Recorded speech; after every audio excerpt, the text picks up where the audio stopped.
Hello everyone, this is Bob and Threadbare, and welcome back to Weaving Worlds. When it comes to designing new nations and cultures, the first things you probably think about are history, geography, and religion. And those are all good places to start, don't get me wrong.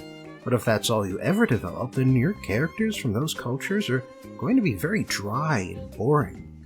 That's why it's also important to ask what these characters do when they want to have some fun. How do they let off steam after a hard day's work? Where do they go? Who do they spend time with? And who makes a living by providing entertainments? You can learn a lot about a culture from how its members spend their free time, and the same should be true about the cultures you invent. Plays and stage shows. Storytelling is very possibly the oldest art form in the world, and plays and other stage performances are direct descendants of storytelling.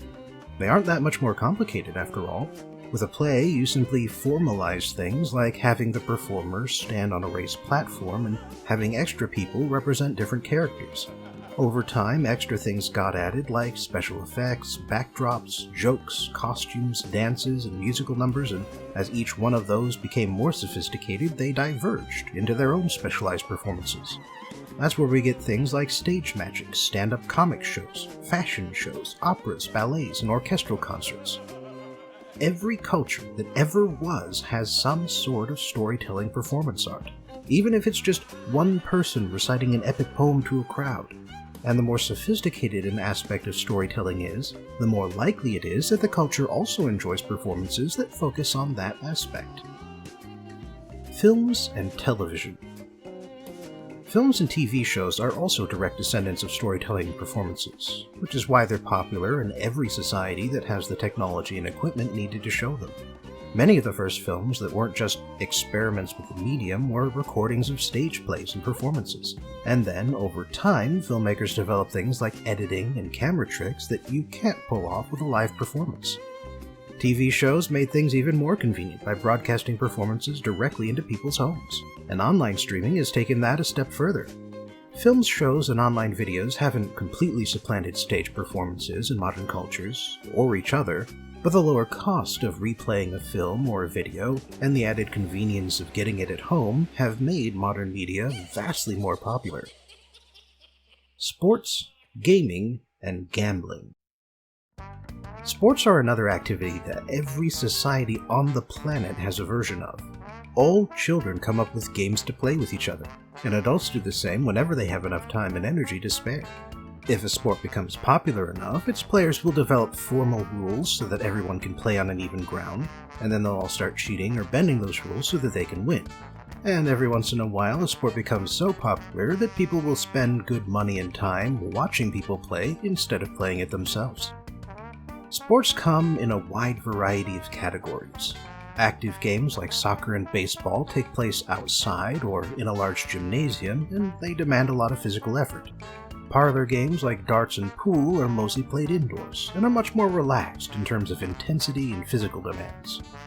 Games of chance like dice and slots are mostly determined by luck, and they tend to be more frowned on in most societies because they can sometimes cause addictions. Some games like cockfighting and dog racing center on training an animal, and they also get a bad reputation in some societies because of animal cruelty, and because it also supports gambling. Games of war like archery and wrestling are based around combat skills, and they tend to be supported in societies where war is common, and the combat skills they hone can come in handy. In modern times, role-playing games have become a popular way to combine skills, luck, and storytelling. And video games have crossed boundaries by being a parlor game that can have the energy of an active game, the randomness of a game of chance, and the plot and production values of a film. It's also very possible that developments in AI and virtual reality will make future video games even more immersive. Art appreciation. Collecting nice things is one of those fundamental urges that most humans experience, even if we don't all act on it, and usually nothing much comes of it. However, a wealthy person with a strong urge to collect can end up gathering a lot of art objects, mementos, historical artifacts, rare plants, and sometimes a menagerie of animals. Back in the day, they only showed their collections to their equally rich friends, but during the Age of Enlightenment, a lot of collections ended up as public property, and were therefore open for public viewing. They became the first public museums, botanical gardens, and zoos. And while they've never been as popular as sports or performance arts, they do manage to attract crowds of people looking for something to do. Restaurants, bars, and clubs. Socializing with other humans is its own form of entertainment, and places like bars and restaurants are frequently used as locations to do just that.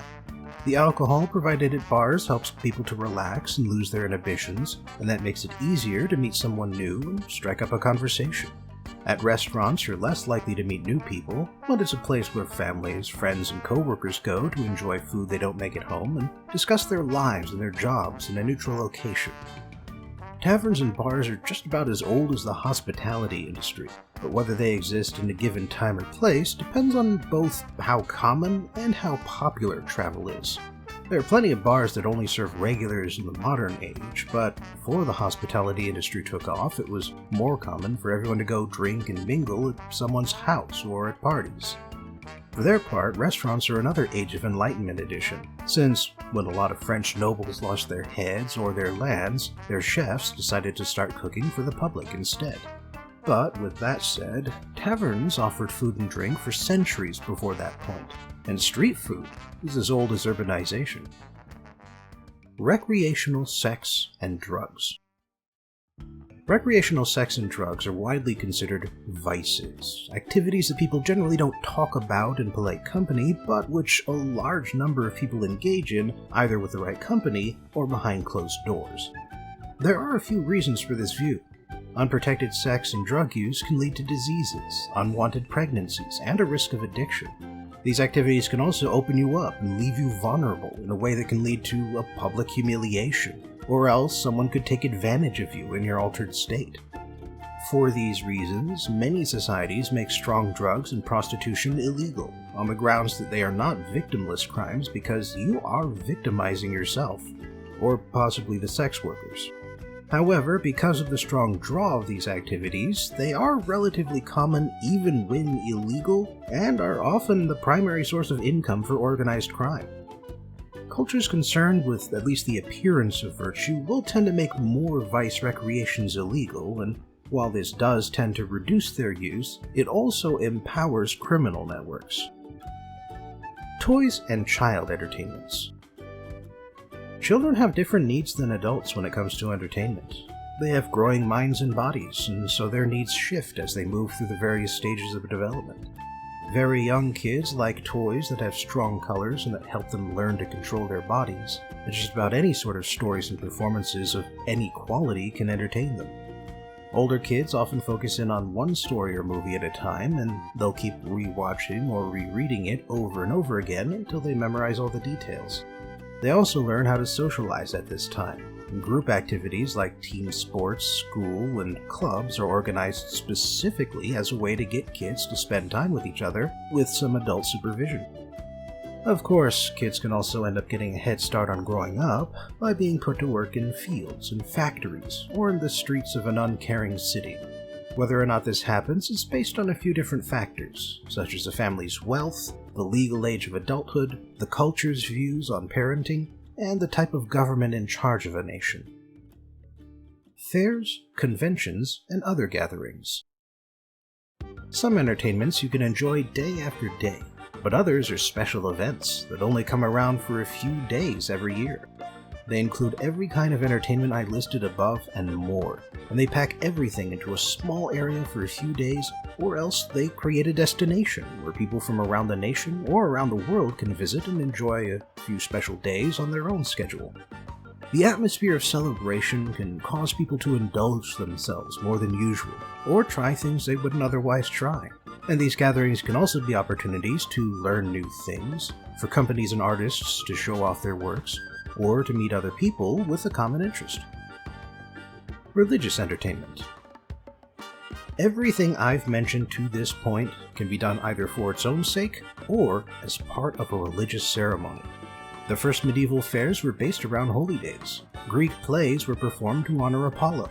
The Olympic Games are named after the home of the Greek gods, and several TV channels are dedicated to promoting a religious viewpoint. In some cultures, prostitution was regulated by a temple, and hallucinogenic drugs are regularly used as a part of religious ceremonies. Churches and temples also often take on the duties of teaching and entertaining children. Even preaching is a kind of stage performance. The main difference between religious and secular entertainments is that religious entertainments are generally considered more important and more central to the culture that practices them.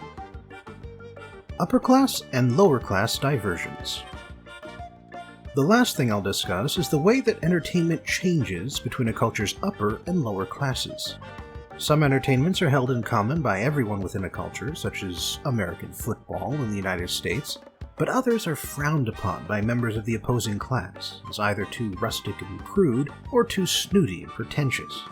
For instance, visiting a museum of fine arts is pretentious, but visiting a museum of Elvis memorabilia is kitschy. Even something like drug use can be separated by class, with cocaine use being upper class and crack use being lower class, even though they both contain the same psychoactive ingredients. Thanks for joining me again for today's journey into weaving worlds. Please like, share, and subscribe because that raises my visibility here on YouTube. Check out my other stuff if you have some time, support me on Patreon if you have some money, and I hope I'll see you again for the next video.